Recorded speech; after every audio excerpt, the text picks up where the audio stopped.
Hi friends, எல்லோரும் எப்படி இருக்கீங்க? புடலங்க வச்சு கூட்டு பண்ணி பார்த்துருப்பீங்க, பாயசம் பண்ணி பார்த்துருக்கீங்களா? இன்றைக்கி நம்மளோட ரெசிபி பார்த்திங்கன்னா புடலங்காய் பாயசம் தான். வாங்க எப்படி பண்ணலான்னு பார்க்கலாம். முதல்ல நான் புடலங்காவை இந்த மாதிரி கழுவி தோல் சீவிட்டு பொடி பொடியாக நறுக்கி வச்சுருக்கேன். அண்ட் 1/4 கப்பு பாசிப்பருப்பை ஒரு அரை மணி நேரம் ஊற வச்சுருக்கேன். முதல்ல நம்ம பால் காசிக்கலாம்.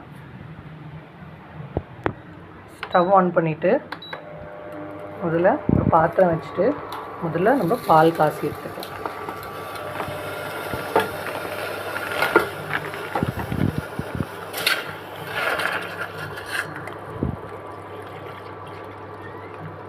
நான் ஒரு 1/2 லிட்டர் பால் எடுத்திருக்கேன்.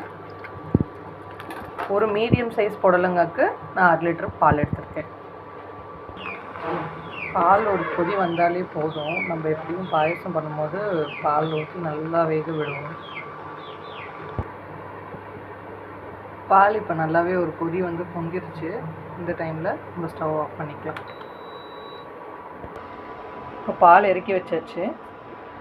இப்போ அதே ஸ்டவ்வில் பாயசம் பண்ணுறதுக்கு ஒரு கடாய் வச்சுக்கலாம். கடாய் நல்லா சூடாகட்டும்.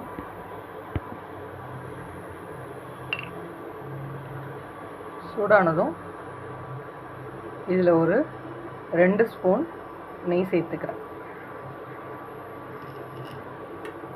நான் பசு நெய் தான் எடுத்திருக்கேன்.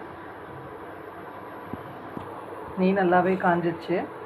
இதில் ஒரு 10-12 முந்திரி, கொஞ்சோண்டு திராட்சையை வறுத்து எடுத்துக்கிறேன்.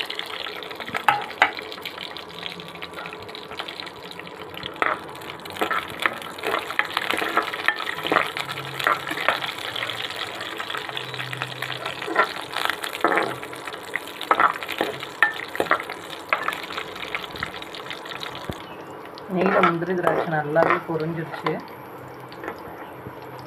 இப்போது இது நம்ம தட்டுக்கு மாற்றி எடுத்துக்கலாம்.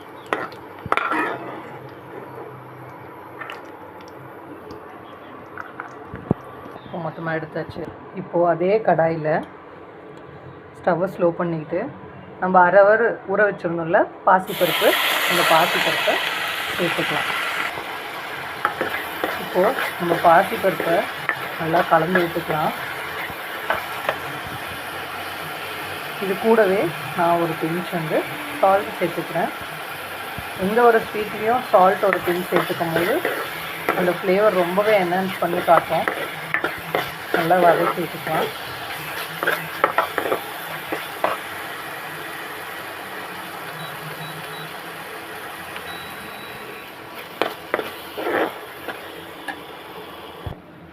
இப்போ பருப்பு வந்து நல்லாவே வதங்கிருச்சு. இந்த ஸ்டேஜில் பொடியாக நறுக்கி வச்ச புடலங்காவையும் இது பொடியை சேர்த்துக்கலாம்.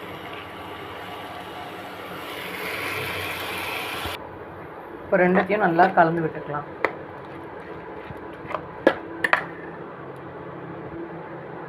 இப்போ இந்த பருப்பும் புடலங்காய் கூட நான் இன்னும் போல் கொஞ்சமாக நெய் சேர்க்குறேன்.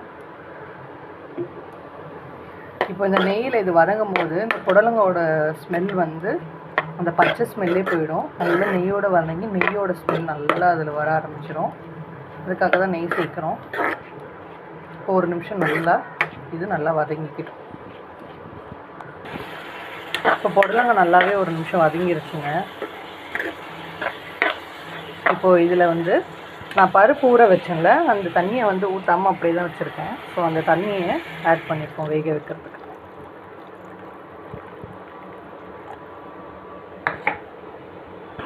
நல்லா கலந்து விட்டுக்கோங்க.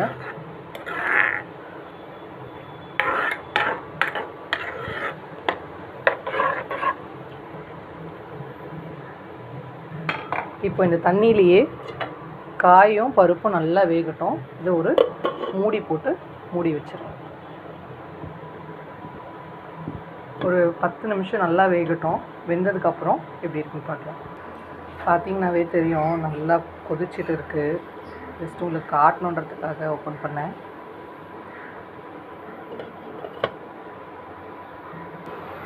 இப்போ நம்ம ஊற்றின தண்ணி நல்லாவே சுண்டிடுச்சுங்க.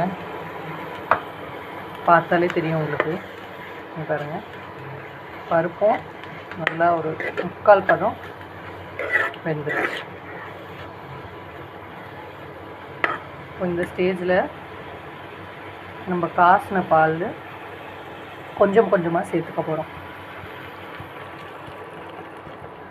கொஞ்சமாக வேகிறதுக்கு அளவுக்கு பால் நல்லா கலந்து விட்டுக்கோங்க.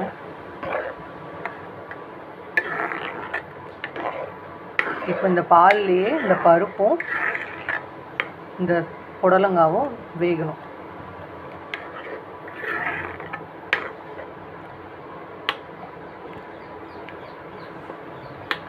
சூப்பராக வாசனை வருதுங்க. வெந்து முடிஞ்சதுக்கப்புறம் நம்ம கொஞ்சம் கொஞ்சமாக பால் சேர்த்துக்கலாம். மறுபடியும் லெட்டு போட்டு மூடி வச்சுட்டு கொஞ்சம் மீடியம் ஹீட்டில் வச்சுக்கோங்க. பால் உள்ளேயே இருந்து கொதிக்கட்டும்.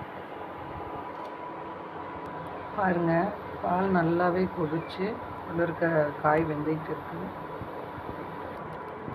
தெரியுதாங்க, நல்லா பாலில் கொதிச்சு ஒரு லேயர் நெய், ஒரு லேயர் பால், நடுவில் காய், இவ்வளோ சூப்பராக இருக்குல்ல. நல்லா கொதிக்கிட்டோம். ஒரு கலரை மட்டும் கலரிட்டு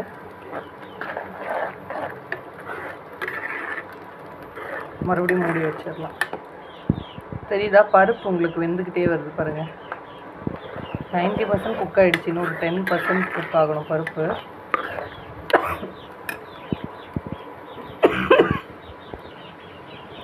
நான் எதுவுமே போடலை கலருக்கு, வெறும் நெய்யும் இந்த பருப்போட தான். நல்ல எல்லோயிஷ் கலர் வந்துருக்கு பாருங்கள்.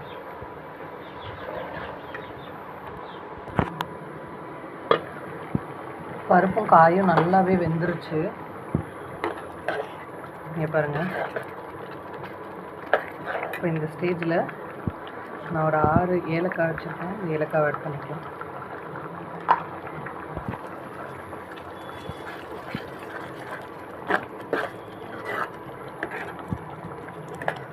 உங்களுக்கு பாயசம் வந்து மஞ்சள் கலராகவே இருக்கும் அப்படின்னா நீங்கள் நார்மல் சர்க்கரை சேர்த்துக்கோங்க. அப்படி இல்லை கலராக வேணும் அப்படின்னா நீங்கள் நாட்டு சர்க்கரை சேர்த்துக்கோங்க. நான் இன்றைக்கி வந்து ரெண்டுத்துலையுமே பாதி எடுத்துருக்கேன். 3/4 கப் அளவுக்கு ஒயிட் சுகர், அதே மாதிரி கப்பில் 3/4 அளவு நாட்டு சர்க்கரை. நான் பாரிஸ் பியூர் நாட்டு சர்க்கரை தான் யூஸ் பண்ணுறேன். மண் எதுவுமே இருக்காது, அதனால் நம்ம டைரெக்டாகவே நம்ம செய்கிற ரெசிப்பியில் சேர்த்து அதை யூஸ் பண்ணலாம். பாருங்கள், கொஞ்சம் லைட்டாக கலர் மாறுது, தெரியுதுங்களா. சர்க்கரை போட்ட உடனே கொஞ்சம் தண்ணி ஆகும், சர்க்கரை நல்லா இலகும்.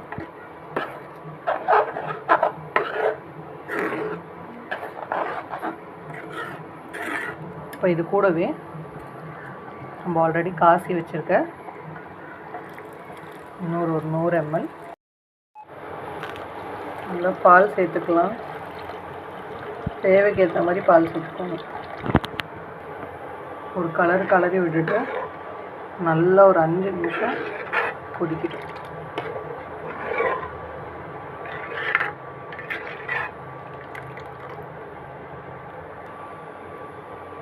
மூடி போட்டு 5 நிமிஷம் கொதிக்க விட்டுடலாம்.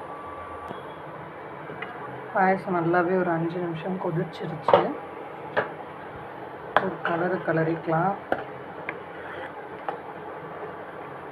இப்போ இது கூடவே கடைசியாக கொஞ்சமாக நெய் சேர்த்துக்கிறேன். அது கூடவே வறுத்து வச்சுருக்க முந்திரி திராட்சையை சேர்த்துக்கிறேன்.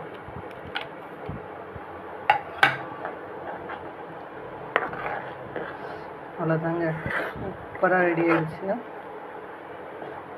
செம்ம வாசனையாக இருக்குது. 5 நிமிஷம் நல்லாவே கொதிச்சிருச்சு. பார்த்திங்கனாலே தெரியும், மேலே நெய்லாம் பிரிஞ்சு வந்திருக்கு. அவ்வளோதாங்க, என்னோடய ஸ்டைலில் புடலங்காய் பாயசம். வீடியோ பிடிச்சிருந்ததா மறக்காமல் லைக் பண்ணுங்கள்.